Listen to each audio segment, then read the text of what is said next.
Hoje eu vou fazer uma reflexão num texto muito conhecido. Num texto chamado O Bom Samaritano, popularmente chamado O Bom Samaritano. Um texto que está em Lucas, no capítulo 10, do verso 25 ao 35. Lucas, capítulo 10, do verso 25 ao 35. Eu tenho o hábito de ler na Bíblia a mensagem. E eu vou projetar, caso você não tenha a Bíblia aí, ou esteja com alguma outra tradução, e queira seguir a leitura juntamente comigo, você pode acompanhar no projetor. Lucas, capítulo 10, do verso 25 ao 35, diz assim, Naquele momento, para testar Jesus, um líder religioso lhe procurou. Mestre, o que preciso fazer para ter a vida eterna? Ele respondeu, o que está escrito na lei de Deus? Como você a interpreta? Ele disse, ame o Senhor, seu Deus, com toda a paixão, toda a fé, toda a inteligência e todas as forças. E ame o próximo como a você mesmo. Jesus então seguiu. Boa resposta. Eu tenho a impressão, parênteses, quando Jesus fala assim, boa resposta, quase falando assim, ponto positivo, bom aluno. Mas é com um tom de, vamos pensar um pouco mais. Boa resposta, disse Jesus. Faça isso e viverá. Querendo fugir da resposta, ele perguntou, como saber quem é o próximo? Jesus respondeu não com uma fala objetiva, mas com uma história. Certa vez, um homem viajava de Jerusalém para Jericó. No caminho foi atacado por ladrões. Eles o espancaram e fugiram com suas roupas, deixando-o quase morto. Pouco depois, um sacerdote passou por aquela estrada, mas quando viu o homem, esquivou-se e simplesmente foi para o outro lado. Em seguida, surgiu um religioso levita. Ele também evitou o homem ferido. Um samaritano que viajava por aquela estrada aproximou-se do ferido. Quando viu o estado do homem, sentiu muita pena dele. Há outras traduções que eu gosto muito dessa expressão. Sentiu compaixão. Sentiu pena dele. Aplicou ao ferido os primeiros socorros, desinfetando os ferimentos e fazendo alguns curativos. Pôs o homem sobre o jumento em que viajava e levou até uma pensão. Na manhã seguinte, entregou 2 moedas de prata ao dono da pensão e disse, cuide bem dele. Se custar mais, ponha na minha conta, pago quando voltar. Amém, até aí. Vamos ter mais um momento de oração. Baixe sua cabeça. Pai querido, eu lhe peço que nessa noite o Senhor esteja aqui comigo, que o seu Santo Espírito possa me conduzir. Que nessa noite, ao debruçarmos sobre essa leitura, ao debruçarmos sobre esse texto, ao debruçarmos sobre essa história, nós possamos sim sentir o seu cuidado. Que nessa noite, Pai, nós possamos ouvir a sua voz, soprando em nós valores eternos, soprando em nós disposição, soprando em nós esperança. Nós precisamos, Pai, ouvir a sua voz, eu preciso ouvir a sua voz, então fale conosco nessa noite. É isso que eu te peço no nome de Jesus. Amém. Essa é uma parábola muito conhecida, extremamente conhecida. Muitas pessoas já ouviram essa história. Se não ouviram essa história, a expressão o bom samaritano, muito provavelmente você já ouviu. Se a história não é familiar, essa expressão, o bom samaritano, já deve ter chegado até você de alguma forma. Eu, como alguns de vocês sabem, cresci em igreja. Então, eu já ouvi essa reflexão diversas vezes, muitas vezes. Já ouvi essa reflexão no exercício, na construção de fazer um paralelo entre a personalidade, a vida do sacerdote, do levita, com pessoas, personalidades do nosso tempo. Reflexões que tentam fazer esse paralelo. E já vi. Reflexões que tentam buscar quem são esses líderes, quem são essas pessoas que têm esse tipo de personalidade, que têm esse tipo de atitude. Outras vezes já escutei a história num processo de identificação de quem é o próximo. Aliás, essa é a grande proposta da história, é a principal proposta. Quem é meu próximo? Então, eu já escutei por diversas vias essa história. Mas hoje, eu quero tentar uma outra via. E aqui eu peço liberdade, peço sua compreensão, porque eu vou me arriscar por uma outra via. Não vou me arriscar por nenhuma dessas. Eu vou me arriscar por uma via de olhar para a história do olhar do ferido, da pessoa que está na estrada. Mas não só, eu quero também olhar essa história a partir de um outro personagem, que é o dono da pensão, da hospedaria. Eu vou tentar me arriscar por aí. A história mostra, sim, uma expressão de cuidado visceral, uma expressão de acolhimento muito forte. Mostra uma expressão, na minha percepção, de amor. Porque quem me conhece mais de perto, já ouviu algumas reflexões minhas, sabe quando eu falo a palavra amor, 4 outras atitudes estão juntas. Eu não consigo pensar em amor se eu não pensar nessas 4 outras atitudes: cuidado, responsabilidade, respeito e conhecimento. Eu não consigo, tenho dificuldade. E eu acho que essa história tem essas atitudes, esses ingredientes, eles estão aí.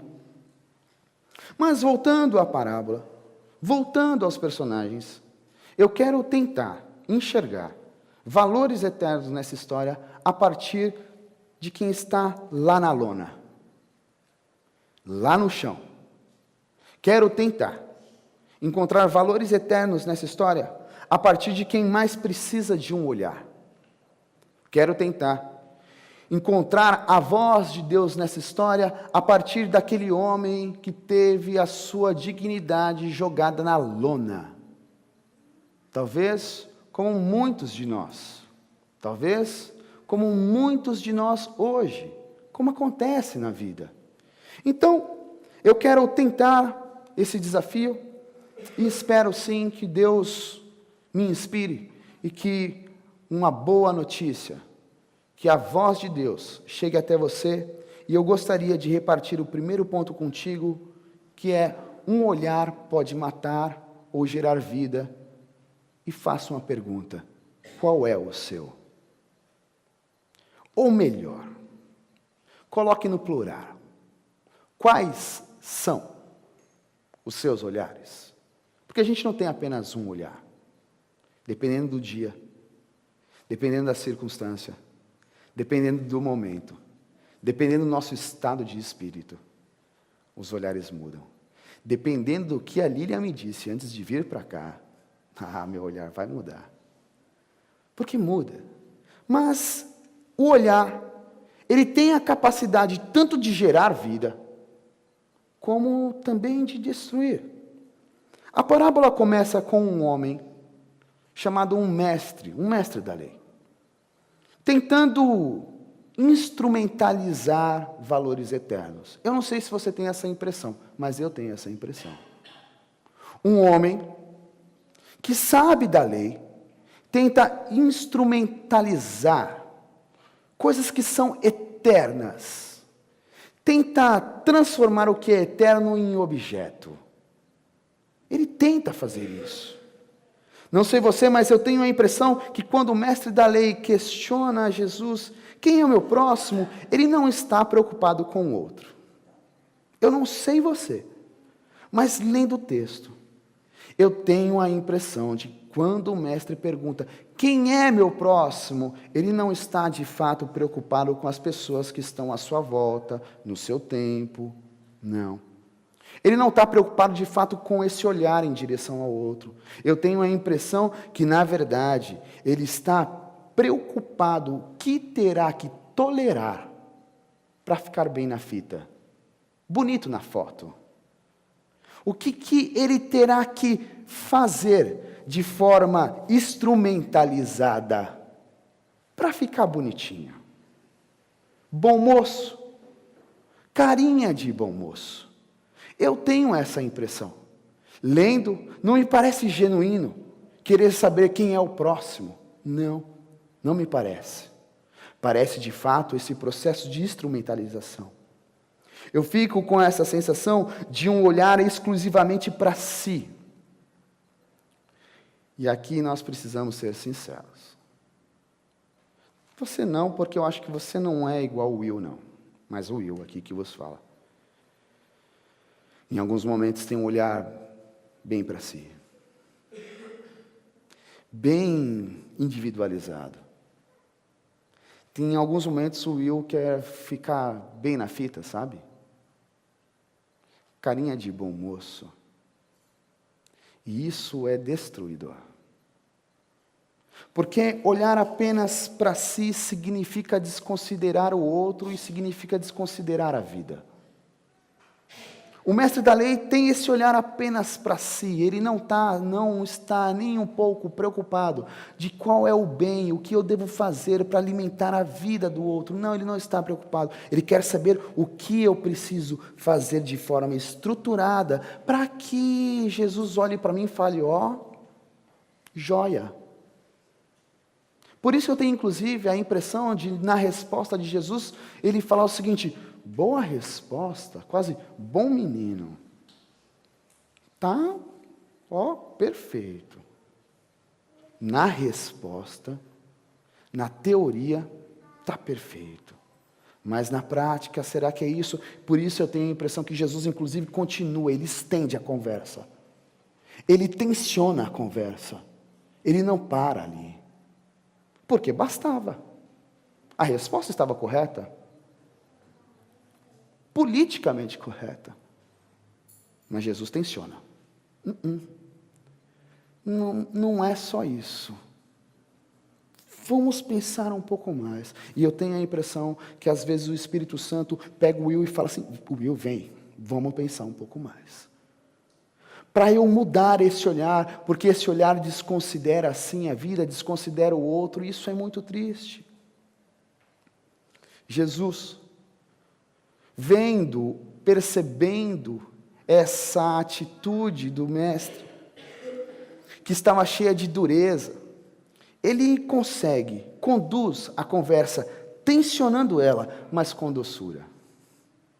Ele tensiona. Ele faz aquele homem pensar. Ele faz aquele homem refletir. Questionar as suas atitudes, mas com doçura.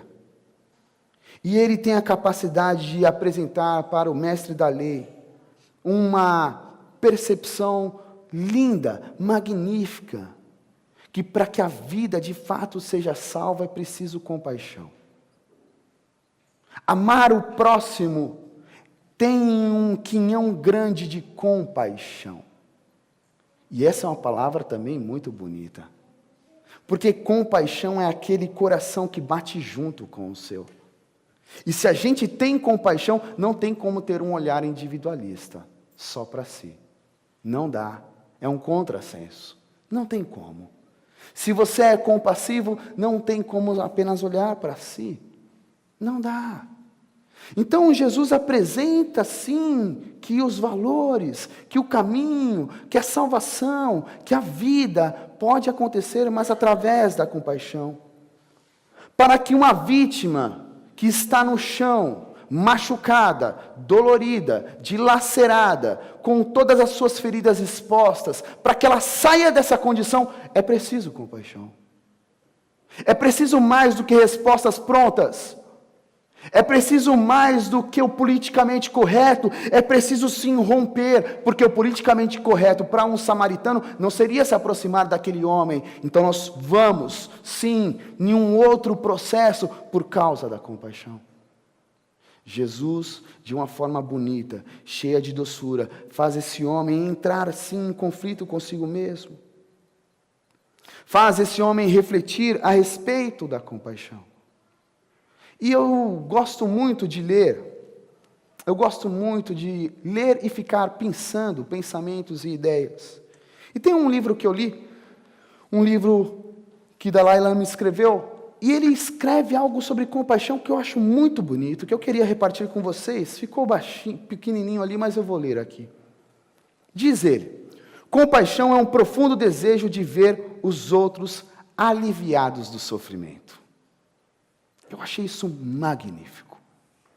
Compaixão é um profundo desejo de ver quem? Os outros aliviados do sofrimento.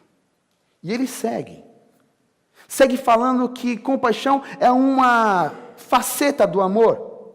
E ele diz: o amor é o desejo que eles sejam felizes. Compaixão está ligada ao amor.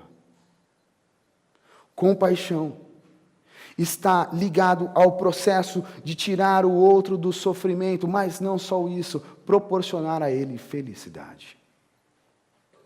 Mais do que isso. Amar o próximo, que é o Will, tirar ele de lá. Mas mais do que isso, dar a ele a possibilidade de ser feliz, a ela a possibilidade de ser feliz. E para que a gente dê ao outro a possibilidade de ser feliz, a gente precisa parar de pensar em si mesmo. Porque a gente vai ter que entender, perceber o que de fato pulsa dentro do coração do outro. A gente vai ter que fazer esta análise. Um homem estava sofrendo. As suas feridas estavam abertas. A sua dignidade estava no chão, na lona. E os outros passavam por ali, sem fazer nada. E aqui está um olhar cauterizado. E eu preciso ser sincero com vocês novamente. Em alguns momentos o meu olhar fica cauterizado. E nesses momentos eu preciso rogar por misericórdia, porque eu preciso sim que essas escamas caiam dos meus olhos. Para que a vida aconteça.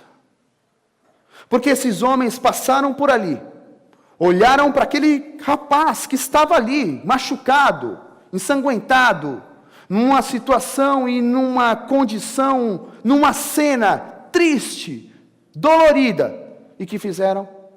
Passaram. Eles não estavam preocupados. Talvez a preocupação deles, assim como o mestre da lei que faz a pergunta a Jesus, era apenas ter os valores eternos como objeto, instrumentalizado. Porque eles eram pessoas que iam para a sinagoga, que eram religiosos, mas apenas de um processo de instrumentalização. Aqui, muito bem, respostas na ponta da língua. Aqui, coração cauterizado. Aqui, as respostas mais magníficas que se imagina. Aqui, a atitude mais medíocre que existe. E Jesus conta essa história para aquele homem, para que de alguma maneira o confronte, dizendo: é você esse. É você que não dá o olhar para aquele homem que está lá no chão.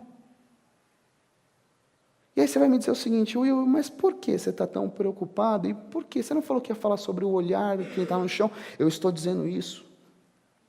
Porque quando se está na lona, quando a gente está ferido, quando a gente está machucado, quando as coisas não deram certo, quando a nossa dignidade está no chão, o que a gente menos deseja são teorias ou sermões de como se deve conduzir a vida.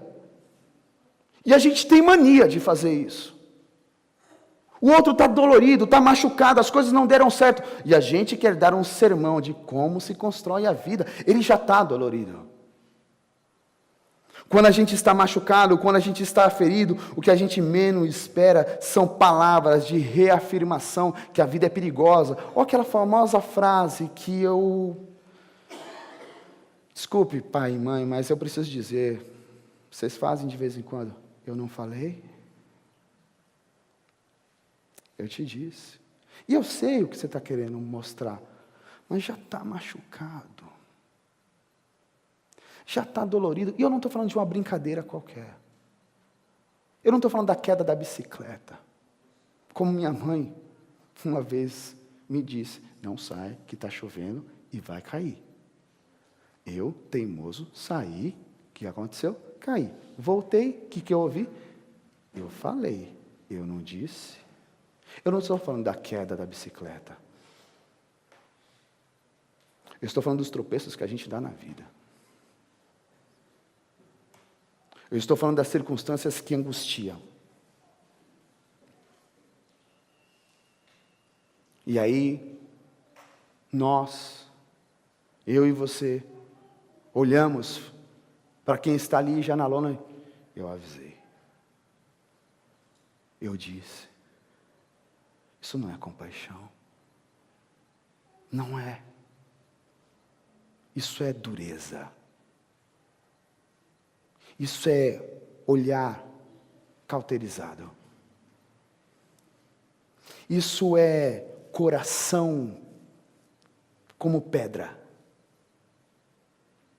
Porque, sejamos sinceros, quando a gente toma um tombo para valer, ou quando as coisas acontecem, quando a gente é saqueado, quando a vida nos rouba algumas coisas, que a gente fica totalmente dolorido, e assim a nossa cicatriz, a nossa dor fica exposta, seja sincero, você tem noção de onde foi que você errou, e a gente não precisa ficar ouvindo, nesses momentos, o que a gente mais deseja. Quando se está na lona, o que se mais deseja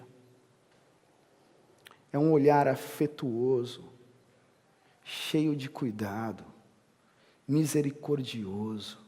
Esse é o nosso desejo, de todos nós. Quando a gente está machucado, quando a gente está na lona, o que a gente quer é esse olhar compassivo.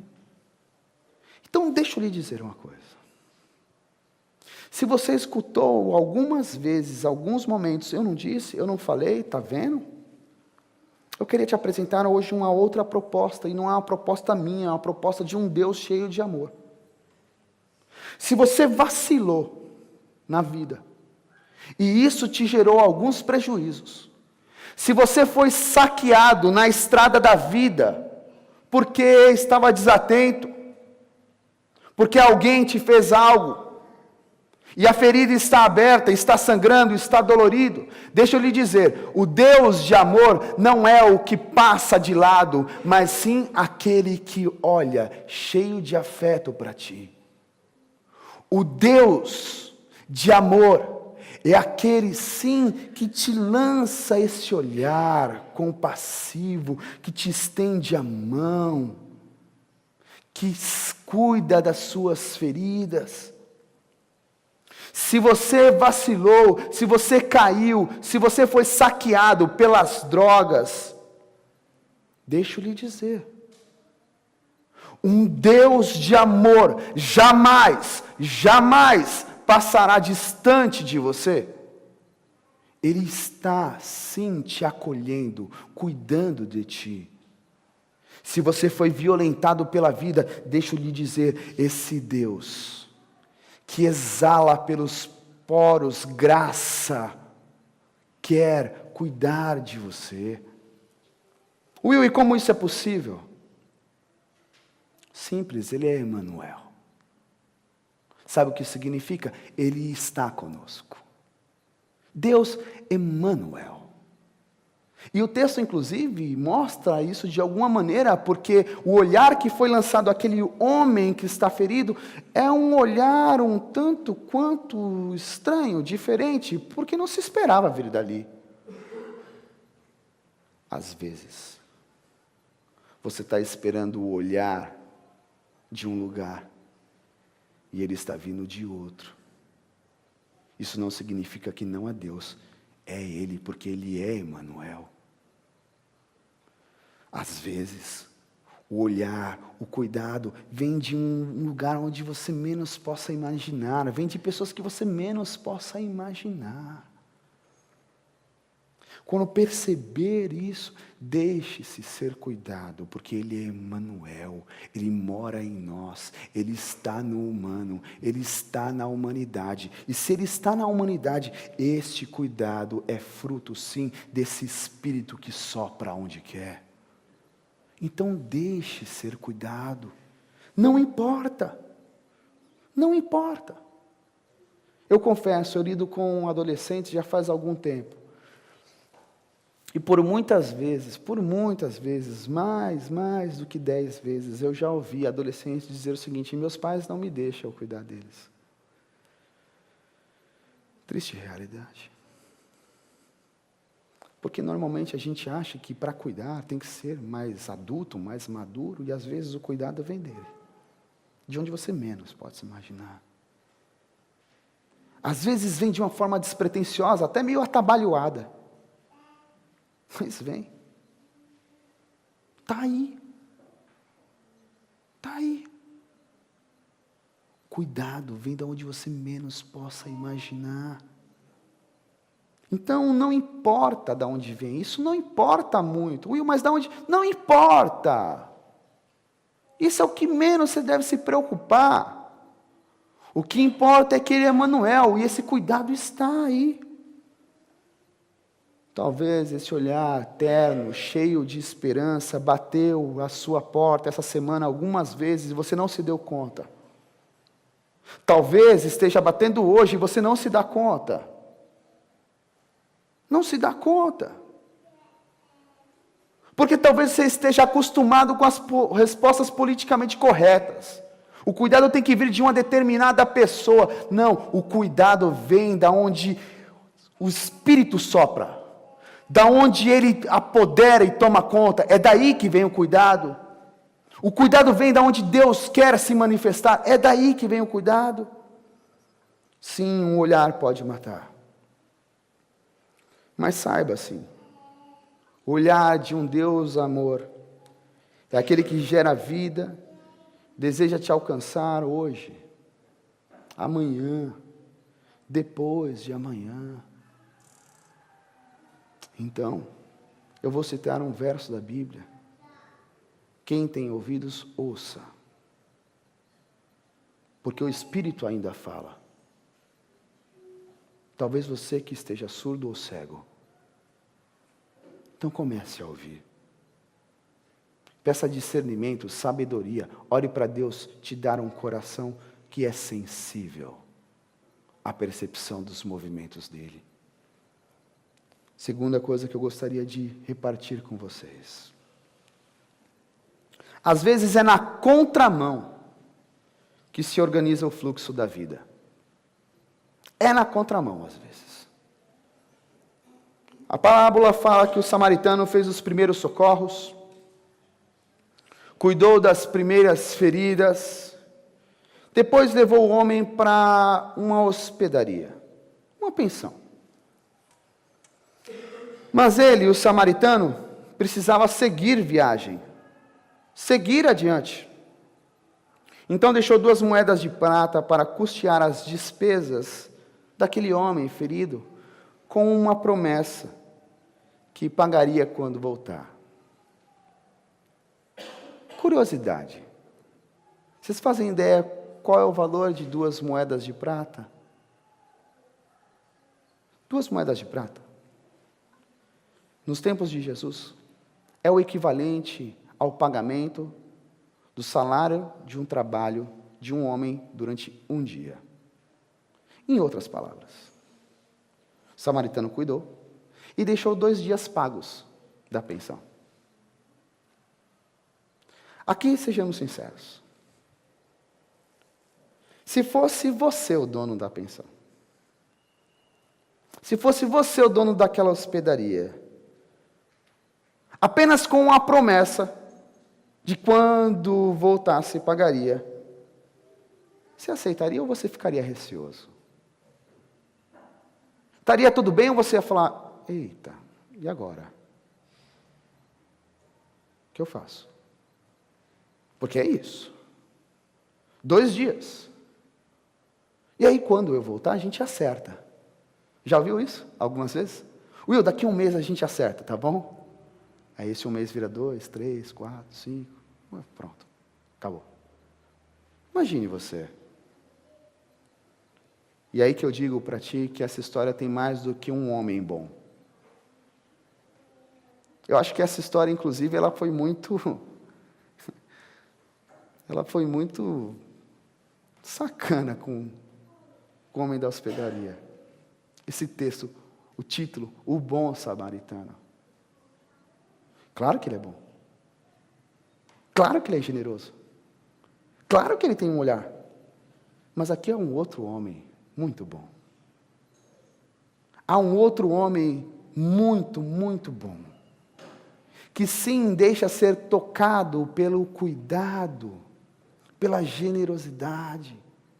Que deixa ser tocado, sim, por valores eternos, para receber uma pessoa que ele mal conhecia, aliás, que ele não conhecia.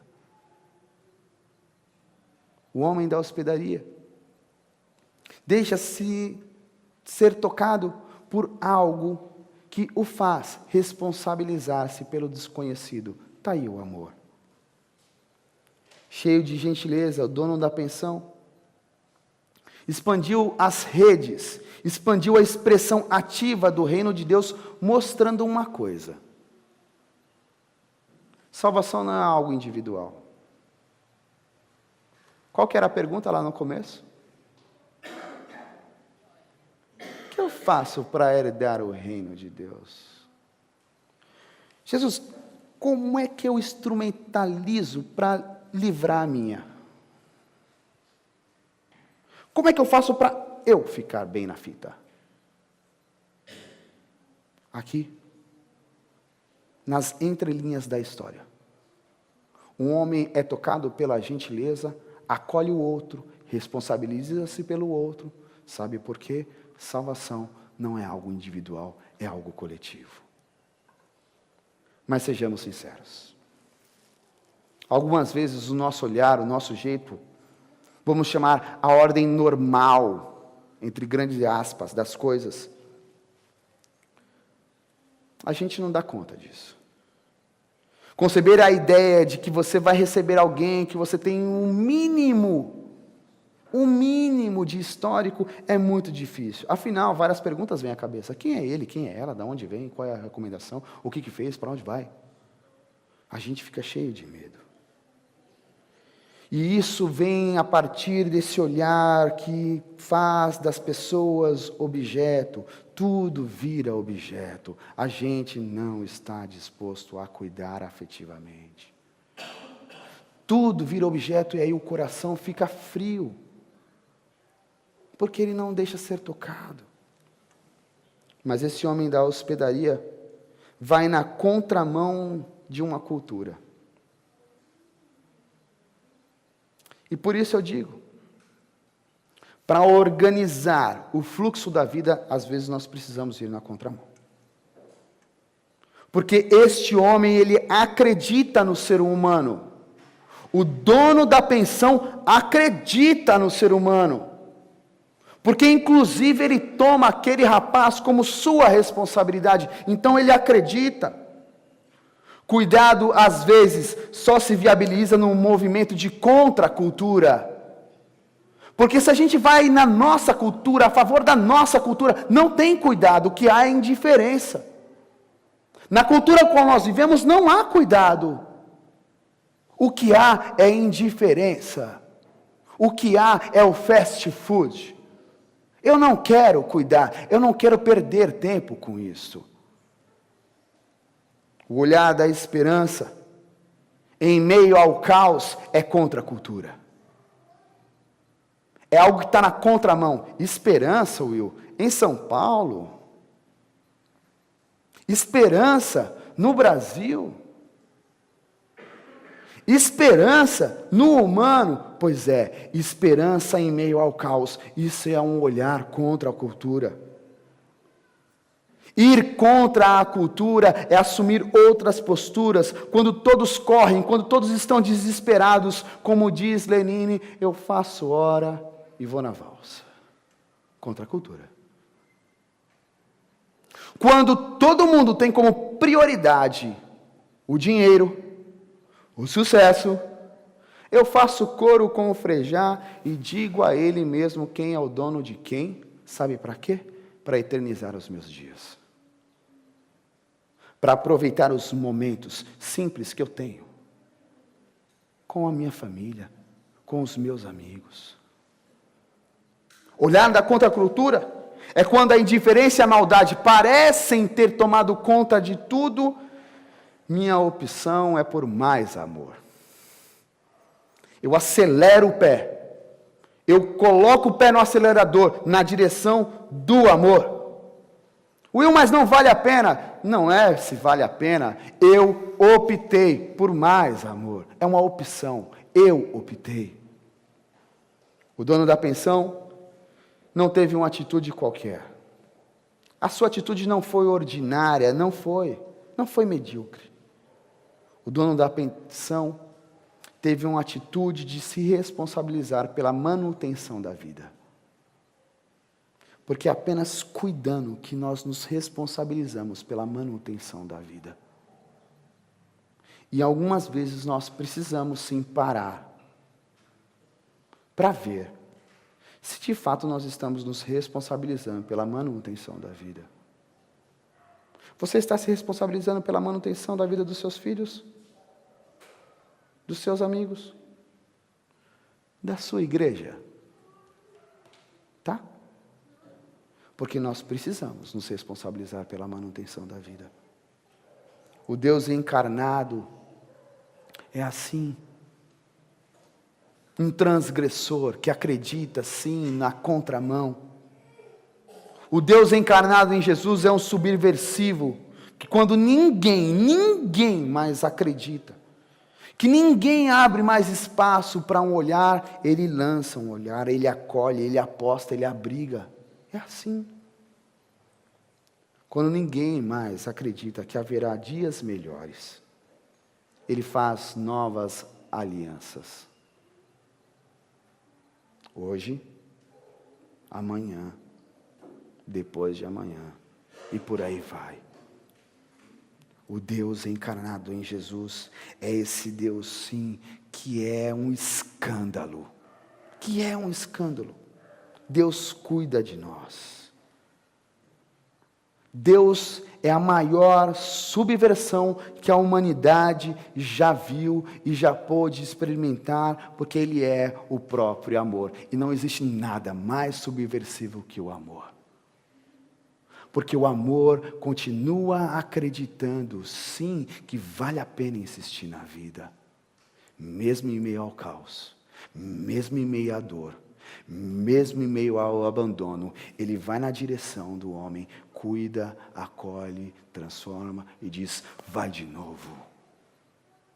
Isso é a maior transgressão que existe. É um movimento contra uma cultura, contra o processo da individualização, da compartimentação. É um processo coletivo. Então deixa eu lhe dizer, descanse em paz, pois o Deus de amor, o Pai, está te acolhendo. Você não precisa fazer muita coisa, porque Ele te ama. Sabe por que nós fazemos algo na direção de Deus? Que é um amor tão constrangedor.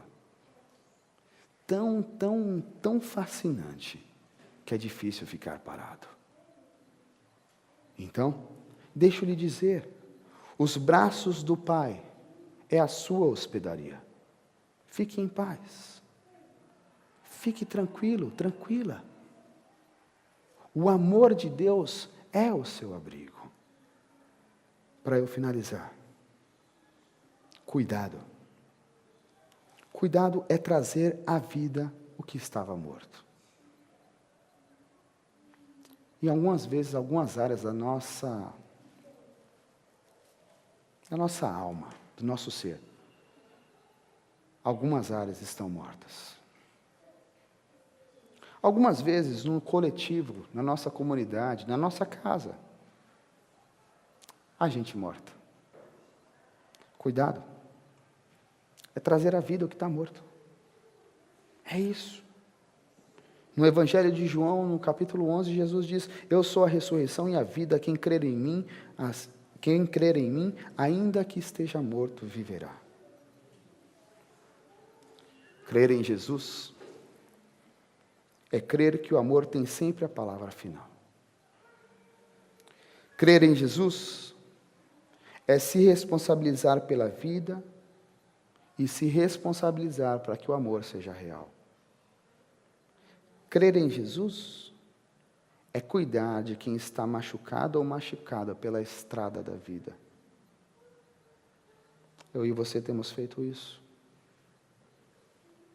Se estivermos fazendo isso, tenho certeza que haverá dias melhores. Se eu e você nos lançarmos nesse desafio, se eu e você pararmos e olharmos a partir do olhar de quem está na lona, haverá dias melhores. Agora, se o nosso olhar for cauterizado pelos dogmas, pela instrumentalização, deixa eu resolver o meu, aí isso, de fato, não é o reino de Deus. Mas enquanto mantivermos essa chama de amor acesa, viva, o que estiver morto, eu tenho convicção, retornará à vida. Se eu e você nos lançarmos nessa contracultura, o que estiver morto voltará à vida. Se eu e você acreditarmos, inclusive, no desconhecido, que não dá para colocar muitas fichas nele, eu nem sei quem é. Pouco importa. O que importa é que ali existe um ser humano. E porque existe um ser humano, o meu olhar é a partir do dele que está na lona. E eu sei que o que ele espera é a minha mão, é o meu acolhimento, é a minha compaixão. Se eu e você mantivermos essa chama acesa, haverá vida e vida plena.